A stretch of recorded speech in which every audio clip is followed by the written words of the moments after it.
Police প্রশাসন যে ভূমিকা নিয়েছে এখানে, এবং আমি বিশ্বাস করি যে এটা মুখ্যমন্ত্রীর নির্দেশ ছাড়া সম্ভব না।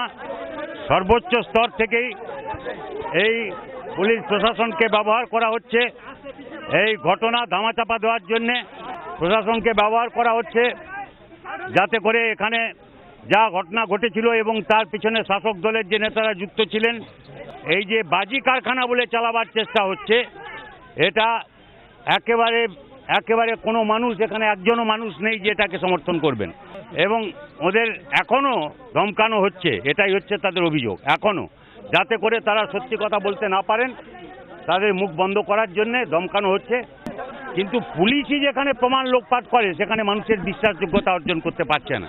মুখ্যমন্ত্রী এখন তার নির্দেশ মতো পুলিশ, উনি যা বলছেন ওরা সেই সুরে গাইছে। উনি বলছেন যে ওখানে বিয়ে, আতশবাজি এইসব গল্প শোনাচ্ছেন। সেই জন্য